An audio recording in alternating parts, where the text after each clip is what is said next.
Bonjour, chers bien-aimés.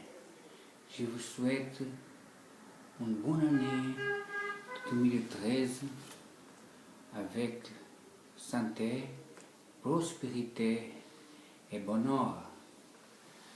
Cette année, bien-aimés, Dieu voulait vous dire 4 choses importantes pour votre vie, afin que vous pouvez vaincre dans cette vie.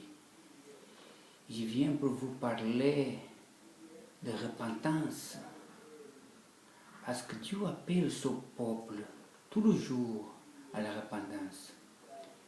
Dans la Bible, il est écrit dans le livre de Chroniques, chapitre 7, verset 14, Dieu appelle son peuple à la repentance. Dieu a dit, ce mon peuple, celui qui appelle pour mon nom, s'humilie, prie, cherche ma face et se retourne de son mauvais chemin, je le pardonnerai et je le guérirai son pays. Bien-aimé, Dieu vous aime. Dieu voulait que son peuple vienne à la connaissance de la vérité. C'est pour ça qu'à 2000 ans derrière, que Jésus-Christ est venu dans cette terre, Dieu le Père a envoyé son Fils bien-aimé, afin que tous qui croient en lui ne périssent point, mais qu'il a la vie éternelle. La repentance, c'est quoi? La repentance, c'est le changement d'attitude avec Dieu, avec les hommes. Dieu vous aime. Dieu voulait que son peuple change d'attitude.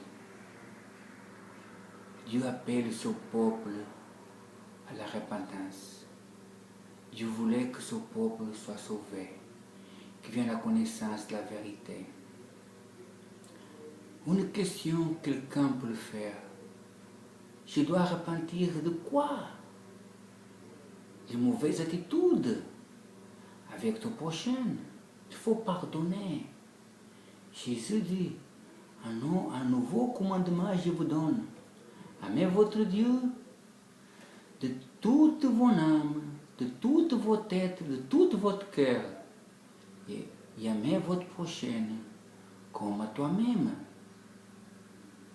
C'est la loi et les prophètes, dit Jésus-Christ.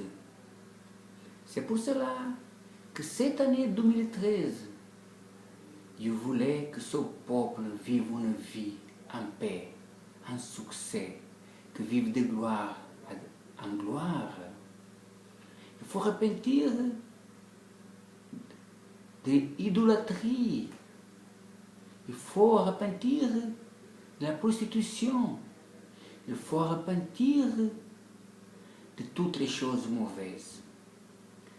Dieu vous aime. Il y a 4 choses importantes que Dieu voulait vous dire cette année de 2013, afin que vous pouvez vivre une vie de gloire en gloire, de succès en succès. Dieu aime la prospérité de son peuple. 4 choses sont que Dieu voulait vous dire. La première chose, tous ont péché et tous sont privés, séparés de la gloire de Dieu. Mais Dieu aimait le monde de telle manière qu'il a envoyé son Fils bien-aimé pour sauver le monde qui était perdu. Jésus était obéissant, bien-aimé, jusqu'à la mort de la croix. Et Dieu l'a ressuscité au 3e jour pour notre justification. Toutes les choses qui étaient contre nous, Dieu a élevé de nous. Il a cloué dans le corps de Jésus, quand Jésus était dans la croix. Mais Jésus-Christ n'est pas resté dans la croix. Dieu l'a ressuscité. Et aujourd'hui, Jésus, il est assis à la droite de Dieu le Père. Il intercède pour nous. Il nous a envoyé le Saint-Esprit pour nous aider. Bien-aimés, Dieu vous aime. La troisième chose que Dieu voulait vous dire, Jésus est le chemin, la vérité et la vie. Personne ne peut aller au Père, personne ne peut se sauver sinon par Jésus-Christ. Lui, il est la porte. Il a dit, si quelqu'un écoute ma voix, ouvre son cœur, je viens, j'habiterai chez lui. Dieu vous aime. Jésus veut habiter dans votre cœur, mais il faut le recevoir. C'est la quatrième chose que Dieu voulait vous dire. À tous que l'on reçu à Jésus-Christ, Dieu l'a donné le pouvoir, le droit de devenir enfant de Dieu.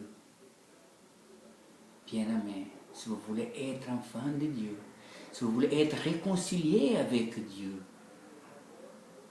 il faut recevoir Jésus-Christ.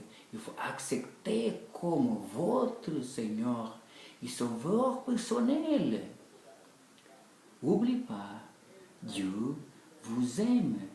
Cette année de 2013, je vous exhorte au nom de Jésus-Christ de repentir, de changer votre attitude devant Dieu et devant les hommes. Dieu veut que son peuple soit sauvé, que parvienne à la connaissance de la vérité. Jésus est la vérité. Jésus est le vivant. Il est droit de Père. Il vous aime, bien-aimés. Dieu voulait que vous soyez bénis. Parce qu'il a dit, c'est mon peuple qui appelle pour mon nom, c'est humilié. Écoutez bien, humilié. Prier, il faut humilier et prier. Et chercher sa face de tout votre cœur. Il va pardonner votre péché, il va guérir votre vie, il va guérir votre pays. Nous savons que tout le monde entier, à ce moment-là, il y a une crise financière partout. Mais Jésus est la solution pour la crise. C'est le Dieu, le Créateur qui a créé toutes les choses, l'or, la pratique, tout qui existe. C'est lui qui a créé. Mais il faut chercher la face de Dieu. Il faut humilier, pardonner. Il faut détourner de mauvais chemins. Le mauvais chemin de l'idolâtrie. L'idolâtrie, c'est adorer l'autre Dieu. Il y a un seul Dieu, le Dieu puissant, créateur de ciel et de la terre. Il y a un seul chemin qu'il a préparé à 2000 ans derrière. Jésus-Christ, qui fait le sacrifice unique pour toute l'humanité. La Bible déclare que Jésus est entré dans le lieu très saint, non pour le sang des animaux, mais par son propre sang. Et aujourd'hui, nous pouvons recevoir une éternelle rédemption par le sang de Jésus. Bien-aimés, il faut changer notre attitude, il faut repentir de la prostitution. Il faut repentir de tout le mauvais chemin. Accepter Jésus. Le Saint-Esprit est là pour vous aider à changer de vie. Il faut demander. Il faut demander. Si vous voulez recevoir Jésus comme Seigneur et Sauveur, je peux vous conduire dans une petite prière qui est dans la Bible. Romains chapitre 10, verset 9. Il dit, si nous confessons dans notre bouche, si nous croyons dans notre cœur que Dieu a ressuscité d'entre les morts, nous soyons sauvés. Mais il faut croire de corps. Il faut recevoir Jésus comme Seigneur et Sauveur. Croire que Dieu l'a envoyé à 2000 ans. Croire que lui était mort à ta place, à ma